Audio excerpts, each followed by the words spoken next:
안녕하세요 여러분. 미국 주식과 환율 및 대출이자와 아파트 거래까지 그날의 이슈를 빠르게 살펴보는 뉴스 스피커 2023년 1월 19일 목요일입니다. 네, 그러면 미국 주식부터 살펴보겠습니다. 다우지수와 나스닥, SP500까지 세 지수가 모두 약 1.2에서 1.8까지 하락한 모습 볼 수 있습니다. SP500 기준으로 살펴보면 제가 누차 말씀드릴 때 4천선을 이 저항선을 어떻게 넘어갈 수가 있을 것인지가 이번 주에 계속 관심사였어요. 그래서 큰 굵직굵직한 발표를 뉴스 스피커와 함께 살펴보고 있는데 어제 개장을 하면서 10시 반에 우리나라 시간 10시 반 기준으로 PPI가 수치가 괜찮게 나왔어요. 하지만 블러드 총재부터 시작을 하는 그런 연준 이사들의 매파성 발언, 예상이 됐지만 핑계를 대자면 그런 발언들과 제조업 지수 같은 그런 일부 수치들이 역시 또 리세션을 향해 가는 거 아닌가라는 의구심을 품게 했습니다. 하지만 그런 이유들로서 PPI를 상승시켰다 보기는 힘들지만 어제 기준으로는 어쨌든 잠깐 상승했다가 바로 개장 후 약 1시간 이후부터는 이렇게 하얀 곡선을 그리게 됩니다. 이 SP500도 그렇고요. 나스닥, 다우지수까지 다 마찬가지의 어떤 그 하나의 트렌드를 어제 볼 수가 있었습니다. 자, 뉴스 스피커와 함께 주식을 살펴보다 보면 이런 하루하루의 그런 흐름들을 항상 확인할 수가 있을 텐데, 나름 장이 안 좋았지만 그럼에도 불구하고 1000개가 넘는 뉴욕의 지수들과 나스닥의 지수 중 종목 1557개의 종목들은 또 상승을 했다는 것을 볼 수가 있죠. 새롭게 뉴 하이를 찍은 종목들도 100개가 넘는다는 거 우리가 확인할 수가 있습니다. 네, 바뀌지 않는 모습이네요. 네, 가장 많은 거래량 역시 테슬라입니다. 테슬라 같은 경우는 어제 장 시작 전부터 계속 독일 시장부터 쭉쭉쭉 오르는 모습을 보면서 하나의 흐름이 또 잘 가고 있구나. 생산자 물가지수 PPI도 잘 나오면서 탄력을 받을 수 있겠구나 하면서 약 4%를 상회하는 상승을 보였다가 역시 지수의 흐름과 마찬가지로 1시간 정도를 기점으로 해서 내리막길을 걷더니 결국에는 마이너스 2.1%로 장을 마감을 했습니다. 빅테크 기업들 다 마찬가지였고요. 카니발 같은 경우는 경기가 이제 풀리면서 우리가 코로나에서 회복을 하면서 레저와 여행 산업에 순풍이 불러온다 이러면서 또 관심을 가졌던 주식인데 어제는 거래량이 많았음에도 불구하고 마이너스 4.1%였습니다. 가장 많은 이제 상승을 보였던 것은 지금 JB 헌트 트랜스포트라는 운송회사인데요. 5% 상승을 하였고 이에 반면에 크래프트 하인즈 식료품이죠. 가장 많은 하락을 또 6.3%를 보였네요. 자, 그럼 미국 국채는 어땠는지 항상 주식의 흐름과 상반되게 가고 있었는데 기준금리는 미국의 기준금리는 4.5%입니다. 네, 그리고 항상 우리가 10년물 국채금리와 2년물을 살펴보게 되는데 이 2년물과 10년물 사이에 간극이 좁아지고 있었던 게 사실이에요. 왜냐하면 지금 역전된 상황이라 이 2년물과 10년물 사이에 이 차이가 역전됐다는 것 자체가 경기 침체의 하나의 전조 증상으로 기정사실화되어 있기 때문에 얼마나 빨리 이 흐름이 역전이 다시 원상태로 되는지 다시 한번 얘기하면 2년물이 10년물보다는 더 금리가 낮아야 됩니다. 하지만 오히려 10년물 금리가 지금 훨씬 더 낮은 상황이죠. 이게 언제 역전될 건지가 초미의 관심입니다. 일단 10년물은 3.38% 정도의 금리를 보였습니다.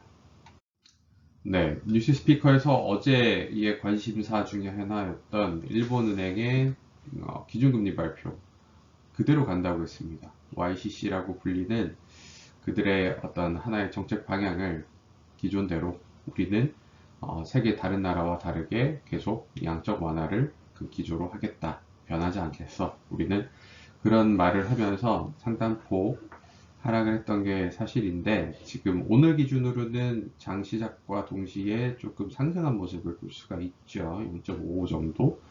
미국의 어떤 그 지금 달러 환율은 1238원인데 계속 뭐 대동소이한 모습을 보이고 있어요. 하지만 전반적으로 봤을 때는 하락하는 추세이긴 합니다.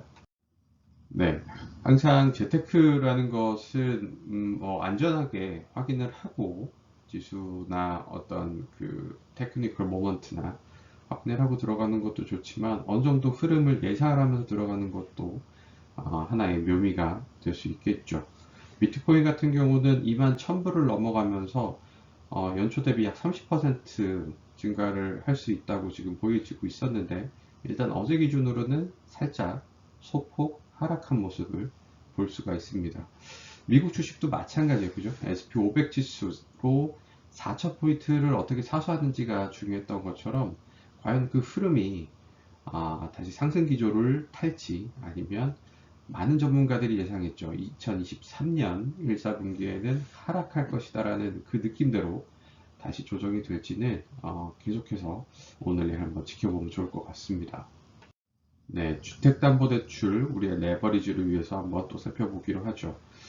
많은 부분에 있어서 뭐 전세자금 대출도 그렇고 신용대출도 그렇고 금리도 나름 비교를 하자면 내리는 추세이고 그리고 많은 요건들이 완화되고는 있습니다. 1월 30일 기준으로는 정부에서 정책적으로 또 뭐 그 9억 이하의 아파트 담보 대출에 있어서 상당 부분 차주의 어떤 여건을 완화시키는 그런 모습들을 볼 수가 있는데 같은 연장선상으로 지금 시중은행들도 발맞춰서 금리를 하락을 하고 있죠. 계속 말씀드렸지 코픽스가 하락을 했기 때문에 K뱅크는 4.26, 뭐 큰 차이 없는 모습 보이고 있고요. 지금 국민은행 같은 경우는 변동이 없었다가 어제 발표를 했습니다. 다음 주 정도의 상당 폭 그 금리를 내린 모습을 좀 볼 수 있을 것 같다.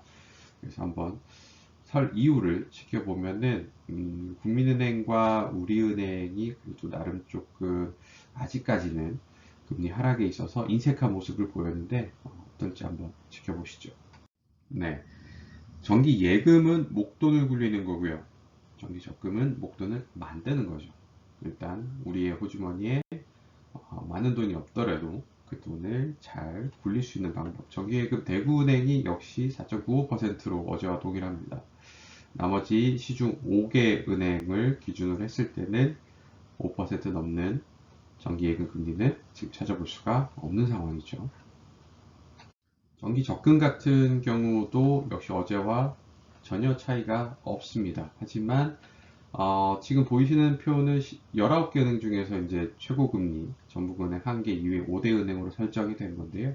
자세한 내용은 여러분들이 희망하시는 은행에 다시 한번 확인을 해보시는 게 좋을 것 같습니다. 네, 아파트 실거래가 살펴보겠습니다. 우리의 자산 형성을 위해서 가장 중요한 부동산. 도곡 렉슬 33평 오랜만에 올라왔습니다. 32억의 최고가를 찍었었는데요. 전세 현황 지금 12억이고 어제 기준으로 23.5억의 실거래가 등재되었다는 거 확인할 수가 있습니다. 주공아파트 5단지 계속 나오고 있습니다. 32억 7,800만원. 도곡 렉슬과 최고가 비슷했는데요. 지금 잠실이 사실 이번 하락장에서 가장 많은 그 변동폭을 보이고 있어요. 24억 4,600만 원이라는 도곡 렉슬보다 상회하는 모습을 볼 수가 있습니다. 왕십리의 대장주 중 하나죠. 센트라스 오랜만에 실거래가 등재됐습니다. 기존 고가보다 최고가보다 4억 정도 하락한 15억 5천만 원. 지금 전세가는 약 9억에 형성이 되어 있고요. 뉴스피커와 함께하는 여러분들 역시 확인을 할 수 있는 것은 주공아파트 5단지처럼 재건축을 앞두고 있는 아파트를 제외하고는 이 전세가가 얼마나 또 형성이 되고 있는지 최고가에 비해서 실거래가와의 어떤 이 변동폭이 얼마나 되는지를 살펴보는 게 과연 하방 심리를 이제는 극복을 했다. 아파트 실거래가가 다시 반등을 할 것이다. 뭐 이런 류의 논의에 있어서 여러분들 생각을 잘 가져갈 수 있을 것 같습니다. 고덕 상일의 롯데캐슬 베네루체 신축 단지 중 하나죠. 11억에 실거래가 등재됐고요. 지금 호가를 보면 아직도 11억, 12억에 분포된 것을 확인할 수가 있습니다. 네, 오늘의 이슈를 살펴보겠습니다. 오늘부터죠. 서울신용보증재단에서 사이트를 들어가시면 연계된 은행의 어떤 QR코드를 확인할 수 있는 것도 있고요. 소상공인 지원, 지금 금리 상승으로 인해서 소상공인들 상당히 힘든 상황이죠. 직장인들도 마찬가지겠지만, 그래서 정부에서 이번에 안심금리 자금을 포함해서 약 1조 6천억 정도의 규모로 다시 또 소상공인 지원 프로그램을, 이렇게 대출 프로그램이죠, 진행을 한다고 합니다. 유튜브 쇼츠 같은 경우에 지금 인스타그램도 그렇고 틱톡도 그렇고, 과연 이 지금 크리에이터들에게 얼마나 많은 보상을 잘 실질적으로 할 수 있는지 또 관심사가 되고 있는데, 유튜브 같은 경우는 쇼츠를 진행을 하면서 드디어 이 수익의 45%를 유튜버에게 책정을 한다고 하니 참고 바랍니다. 서울사랑 상품권 자치구에서 진행을 하는 설맞이 발행, 어제에 이어서 오늘 9시부터 지금 9시 아마 강동구부터 시작을 했죠. 각자 7% 할인을 받는 이 상품권 늦기 전에 금방금방 다 이 금액에 맞춰서 다 차고 있으니까 여러분들 꼭 확인 바랍니다. 미국 주식의 실적 발표가 지금 4분기 실적 발표 계속 진행되고 있습니다. 오늘 많은 관심을 가지고 있죠. 넷플릭스의 실적 발표가 진행이 되니 지금 하락 추세였는데 다시 반등을 하고 있죠. 저점이라는 생각에 넷플릭스가 또 얼마나 좋은 실적 혹은 그런 추세를 또 보일 수가 있는지 뉴스 스피커와 함께 또 살펴보도록 하겠습니다. 오늘도 돈 버는 하루 되시기 바랍니다. 감사합니다.